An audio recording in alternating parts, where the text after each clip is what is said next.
Oi, tudo bem? Eu sou a Rafaela. Neste vídeo você vai saber como aprender a fazer crochê e as principais ferramentas, então fica comigo até o final deste vídeo porque eu tenho uma surpresa para você. Como fazer crochê? Dicas para iniciantes e passo a passo. As principais dicas para iniciantes de crochê. Saiba como fazer artesanato com este material popular. O crochê já foi visto como algo que apenas as vovós faziam. Hoje é considerado artesanato e muitas pessoas têm vontade de aprender os mais diversos pontos para fazer tapetes de crochê e várias peças artesanais usando o material. O mais legal de tudo é que fazer crochê ajuda a distrair e também a aliviar o estresse, o que pode ser ótimo para quem precisa encontrar uma atividade para espairecer um pouco. Sem contar que existem vários pontos que podem ser praticados, trabalhando não apenas com as mãos, como também incentivando a cabeça a aprender mais sobre a técnica. Aí a explicação de por que o crochê pode ser recomendado para pessoas que estejam estressadas ou sofram de ansiedade. Se você quer aprender como fazer crochê, mas não faz ideia por onde começar, confira essas dicas que vão lhe explicar desde os tipos de agulha até os pontos utilizados nessa técnica de artesanato. 1. Tipos de agulhas e linhas. Existem vários tipos de agulhas e linhas. E sim, a escolha de uma está diretamente relacionada com a outra. Dependendo da grossura do fio, será necessária uma agulha mais grossa, já para fios mais finos você pode investir nas agulhas mais finas. As agulhas de crochê podem ser de madeira, de plástico, de aço, de alumínio colorido e até mesmo com cabo emborrachado. A escolha do estilo da agulha vai muito da pessoa e fica ao seu critério. Já os tamanhos variam de 0,5 mm a 10 mm e a escolha do tamanho da agulha dependerá do tipo de trabalho artesanal que você pretende fazer. Algumas peças pedem linhas mais grossas ou pontos mais abertos enquanto que outras pedem linhas mais finas. Para quem está começando é interessante apostar em linhas mais finas, por serem mais fáceis de trabalhar. Então, escolha sua linha e verifique na embalagem qual tamanho de agulha é o mais indicado. Uma dica legal para quem ainda não tem firmeza na hora de fazer os pontos é trabalhar com um fio um pouco mais grosso e uma agulha um pouco mais fina. Assim você irá fazer pontos mais apertados. 2. Tipos de pontos e suas abreviações. O crochê pode ser feito com vários pontos, mas todo projeto sempre começa com o mais simples deles, que é a correntinha. Saiba agora um pouco mais sobre cada tipo de ponto simples utilizado nesse trabalho manual, lembrando que, se você está começando nessa arte, o ideal é aprender bem os pontos básicos para então conhecer os mais complexos. O crochê já foi visto como algo que apenas as vovós faziam. Hoje é considerado artesanato e muitas pessoas têm vontade de aprender os mais diversos pontos para fazer tapetes de crochê e várias peças artesanais usando o material. O mais legal de tudo é que fazer crochê ajuda a distrair e também a aliviar o estresse, o que pode ser ótimo para quem precisa encontrar uma atividade para espairecer um pouco. Sem contar que existem vários pontos que podem ser praticados, trabalhando não apenas com as mãos, como também incentivando a cabeça a aprender mais sobre a técnica.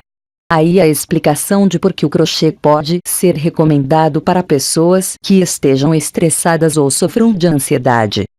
Se você quer aprender como fazer crochê, mas não faz ideia por onde começar, confira essas dicas que vão lhe explicar desde os tipos de agulha até os pontos utilizados nessa técnica de artesanato. Tipos de agulhas e linhas. Agulhas de crochê. Existem vários tipos de agulhas e linhas. E sim, a escolha de uma está diretamente relacionada com a outra. Dependendo da grossura do fio, será necessária uma agulha mais grossa, já para fios mais finos você pode investir nas agulhas mais finas. As agulhas de crochê podem ser de madeira, de plástico, de aço, de alumínio colorido e até mesmo com cabo emborrachado. A escolha do estilo da agulha vai muito da pessoa e fica ao seu critério.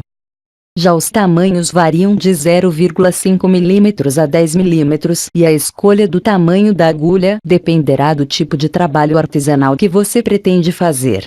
Algumas peças pedem linhas mais grossas ou pontos mais abertos, enquanto que outras pedem linhas mais finas.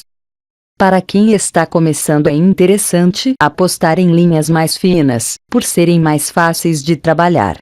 Então, escolha sua linha e verifique na embalagem qual tamanho de agulha é o mais indicado. Uma dica legal para quem ainda não tem firmeza na hora de fazer os pontos é trabalhar com um fio um pouco mais grosso e uma agulha um pouco mais fina. Assim você irá fazer pontos mais apertados. Tipos de pontos e suas abreviações. Crochê. O crochê pode ser feito com vários pontos, mas todo projeto sempre começa com o mais simples deles, que é a correntinha.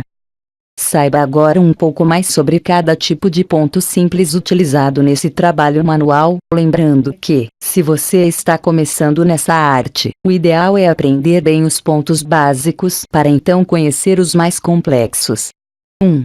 Correntinha. São utilizados em praticamente todos os trabalhos de crochê, é como você inicia o que deseja fazer, e são bem fáceis de fazer. Quem está aprendendo pode começar fazendo apenas pontos correntinha, até que consiga deixá-los nem muito apertados nem muito soltos. Para fazer, você deve começar com um nó móvel na ponta da agulha. Em seguida, passe o fio na agulha e puxe por dentro do nó. Vá repetindo o passo até que você terá em mãos uma correntinha, o que justifica o nome do ponto. Nesse momento, aprenda também a contar a quantidade de pontos que você deseja ter em seu trabalho. Para um teste, comece fazendo 10 pontos correntinha. 2. Ponto baixíssimo, PBX. É usado na finalização das peças ou para reforçar bordas. Bem parecido com o ponto correntinha, com a diferença de que você deve colocar a agulha em uma correntinha e então dar uma laçada. Puxe essa laçada por dentro das duas correntinhas, aquela em que você colocou a agulha e a que já estava na agulha anteriormente. Seria uma forma de ligar dois pedaços feitos em ponto correntinha. Ao se fazer uma segunda fila de correntinhas, a peça passa então a contar com o ponto baixíssimo. 3. Ponto baixo. É ideal para peças que precisam ser mais firmes, como tapetes em crochê. Para fazê-lo, basta enrolar o fio por dentro do ponto que está na base e não apenas no ponto que está na agulha. Primeiro faça 2 correntinhas, em seguida, coloque a agulha por dentro da segunda casinha. Enrole o fio na agulha e puxe por dentro da casinha. Dê uma laçada novamente na agulha e passe pelas outras 2 casas, deixando apenas um ponto na agulha. 4. Ponto alto. Indicado para peças com um tecido mais mole. É um ponto mais aberto em relação ao ponto baixo. Para fazê-lo, você deve enrolar o fio em torno da agulha, contar 3 pontos, dar uma laçada, colocar a agulha no 4º ponto, puxar a linha. Você ficará com 3 pontos na agulha. Tire os 2 primeiros, dê uma laçada e puxe pelos 2 últimos. Esses são os pontos básicos, mais indicados para quem está começando a aprender o crochê. Mas existem também outros pontos que exigem um pouco mais de técnica, como o ponto candeia, o ponto segredo, o ponto amor, ponto colmeia, ponto X e o ponto zigue-zague. O que você vai precisar para fazer crochê? A agulha e a linha são o mínimo que você irá precisar para fazer crochê. Mas você também deve manter próximo outros materiais, como tesoura, para cortar o fio, fita métrica para medir a peça e o tamanho da correntinha inicial. Dicas para quem está começando. Conheça agora as principais dicas essenciais para iniciantes em crochê. Antes de fazer a peça que você deseja, trabalhe em cima de uma peça teste, para que você vá se acostumando com o ponto escolhido. Prefira agulhas um pouco maiores no começo, como a 2,5 mm e linhas mais finas. Assim você consegue aprender bem como fazer cada ponto. Se sentir muita dificuldade com o fio de crochê, pode testar e ganhar prática com uma agulha média e uma linha de tricô. Pratique bastante o ponto correntinha antes de passar para os outros pontos básicos. Quando sentir que está com mais prática, treine o ponto baixo e o ponto alto. Prefira linhas de uma única cor enquanto está aprendendo, pois elas são mais fáceis de trabalhar.